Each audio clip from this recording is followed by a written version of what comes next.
Hello everyone and welcome to my humble Afterwork channel and my thoughts about Priscilla and Yorshka.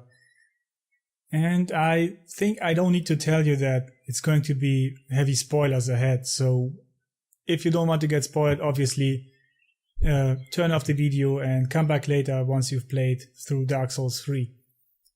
Well, let's get started then. First of all, let me explain for all of you who Priscilla actually is. Well, she's her real name is Crossbreed Priscilla, and she's a prisoner in a very special world, and the location to her world is in Gwynevere's cathedral in Dark Souls 1, which is in Anolondo. So Priscilla is half dragon, half whatever, maybe a god, I don't know. And the biggest mystery around Priscilla is her heritage. There is no bulletproof theory where she actually came from, who her parents are. Another question would be who actually imprisoned her. Anyway, she's located in the Painted World of Ariamis, where all the things that threatening the gods are hidden or imprisoned. For example, the occult amber, so you can forge occult weapons. There is actually one occult weapon hidden in Ariamis. There are crown demons which are related to Falca and other stuff that should be there. But let us talk about the location first.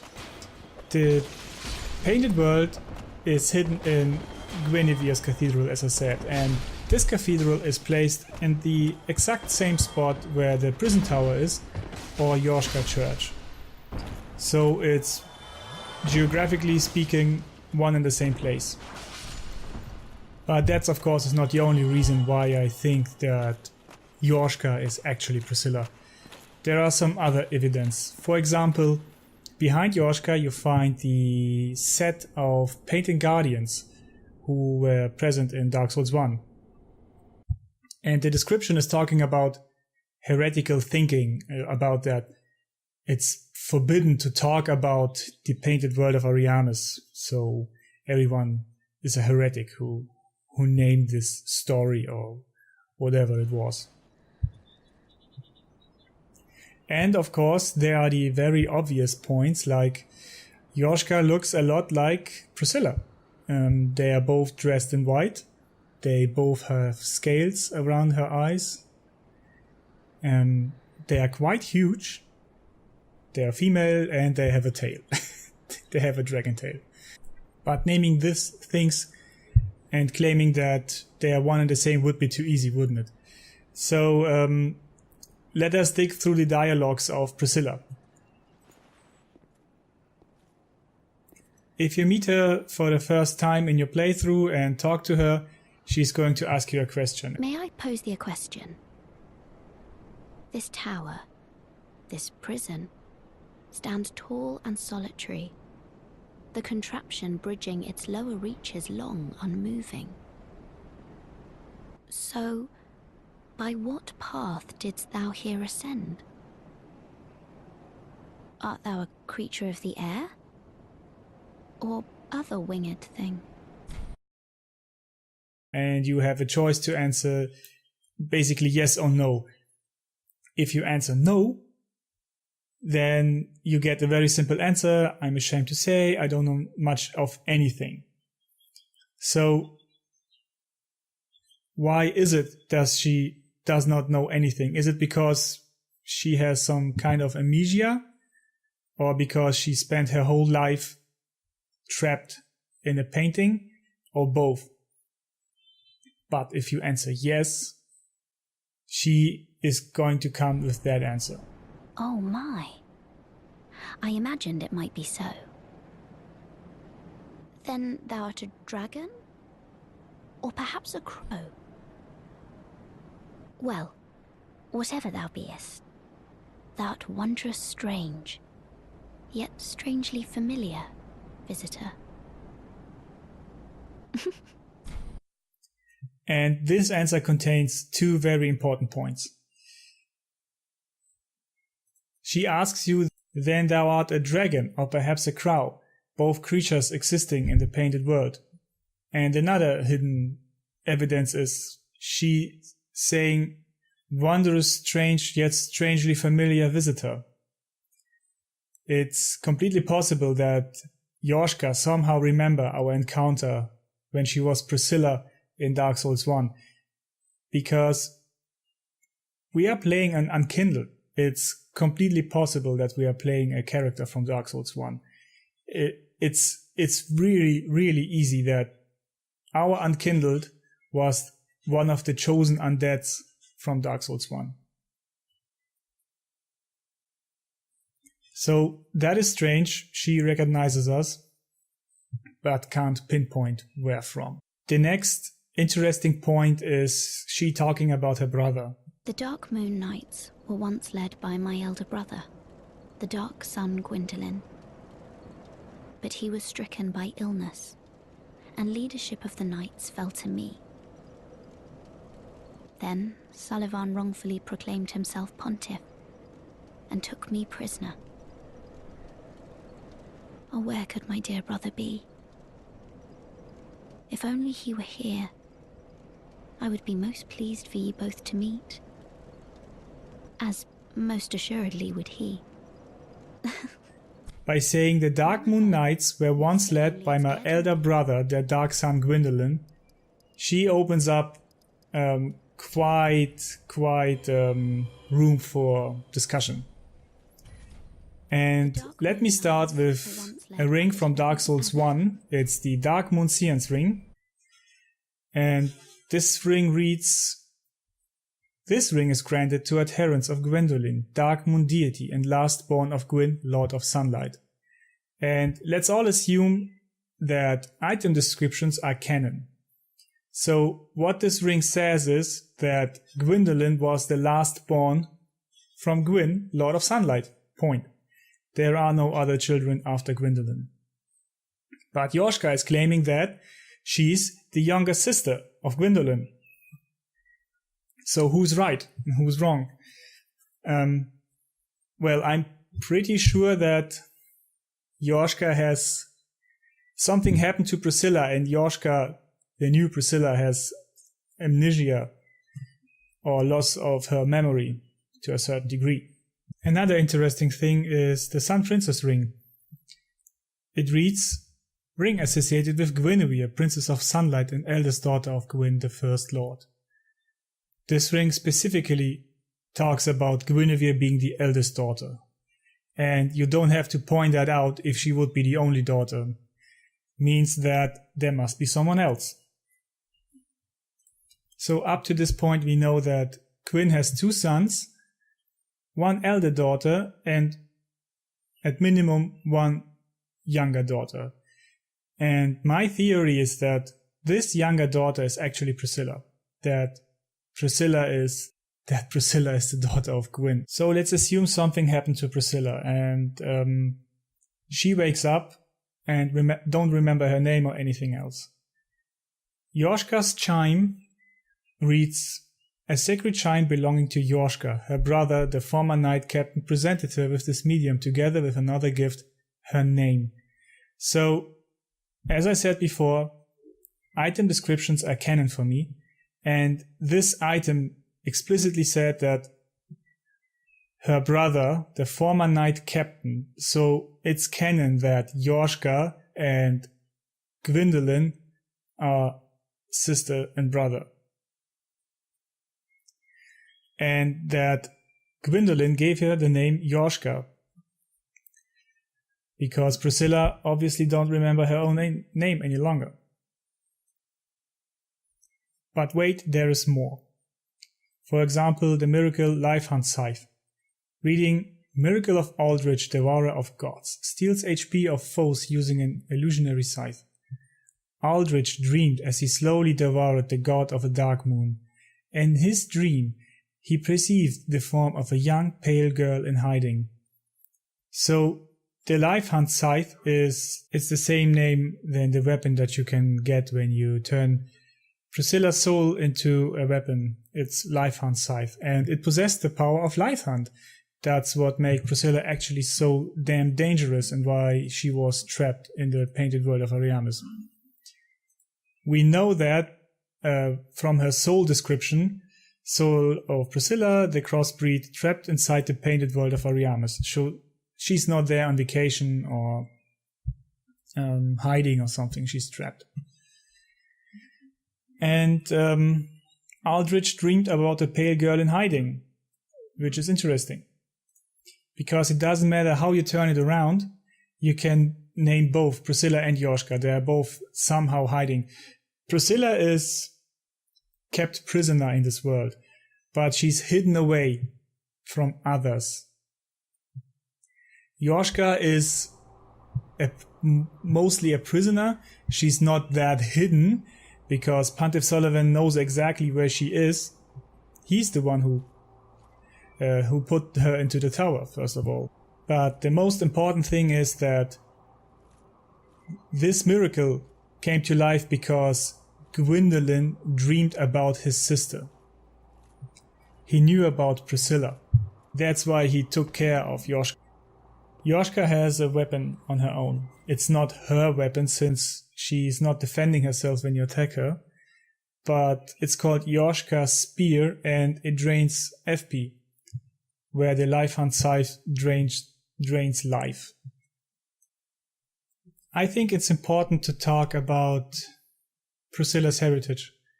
A lot of people assume that she's the daughter of Sif the Scaleless, and I heavily disagree.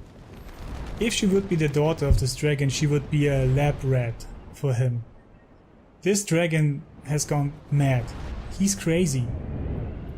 He's been experimenting on other women and soul's magic and immortality and so on and so on. A crossbreed like Priscilla would be extremely precious to him. He would use her. And since we don't find this doll in his library, I think it's safe to say that Priscilla is not from Sif. You find this doll in the Northern Undead Asylum, guarded by Black Knights. Black Knights who belong to Gwyn. That's interesting, don't you think? The doll reads, "A strange doll in a strange dress. There once was an abomination who had no place in this world. She clutched this doll tightly and eventually was drawn into a cold and lonely painted world.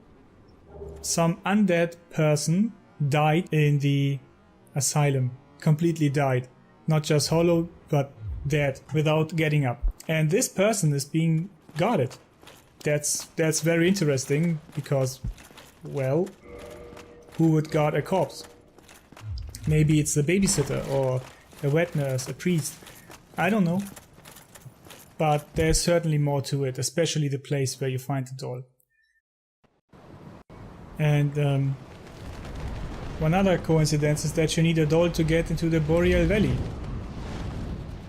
which is a snowy, sealed-off area.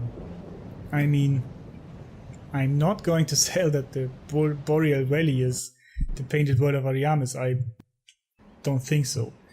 But it's strange. It's a strange coincidence. So my conclusion is that the painted world got destroyed and everything inside this painted world was flushed out. And during this process, something happened to Priscilla. She's got sick, weakened, I don't know. She definitely doesn't look healthy. Her body is skin and bones, and she speaks like a little child. And Priscilla speaks like, well, with a lot more confidence. Who art thou?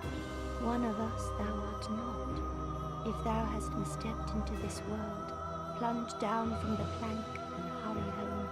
If thou seekest I, thine desires shall be requited not.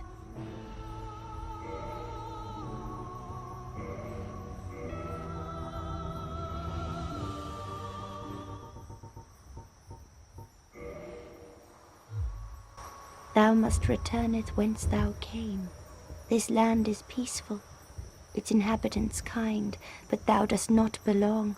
I beg of thee, plunge down from the plank and hurry home. Thou must return it whence thou came. This land is peaceful, its inhabitants kind, but thou dost not belong. I beg of thee, plunge down from the plank and hurry home.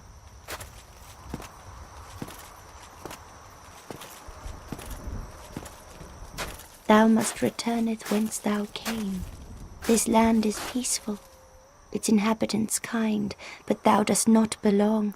I beg of thee, plunge down from the plank and hurry home.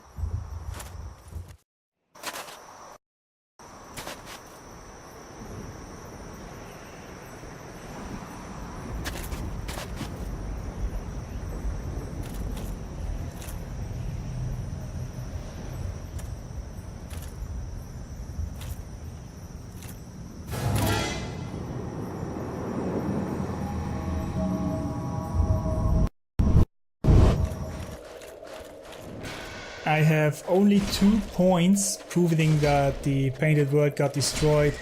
One point is Weaponsmith Onyx from Dark Souls 2. She looks exactly like the Crown Demons from the Painted World. And she's the only NPC that we met during the whole game who looks like that. And strangely, she possesses the power to create boss weapons or weapons of the gods. And guess who was the first being doing so? It was the giant blacksmith from Dark Souls 1.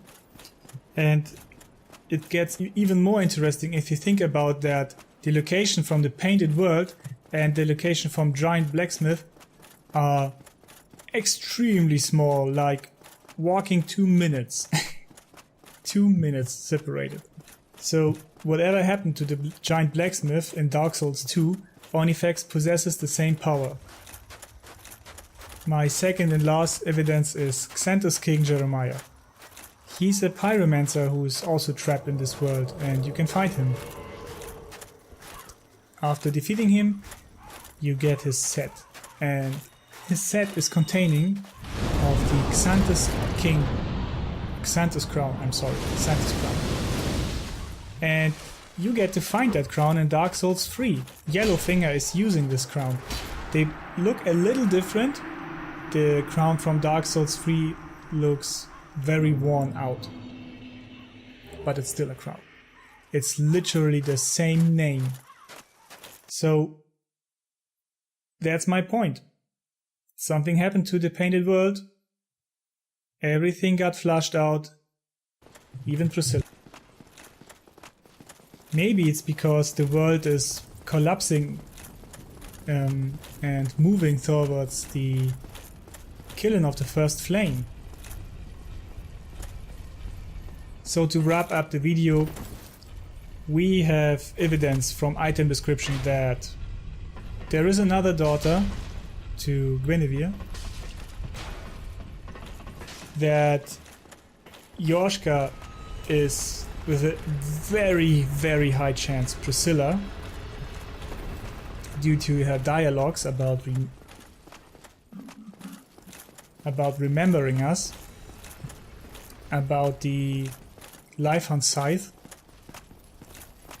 Something happens, the world got destroyed, Priscilla got probably forcefully pushed out of this world, got weakened, lost her memory, was found by Gwyndolin, who gave her a new name and a place to stay. Maybe that's the church.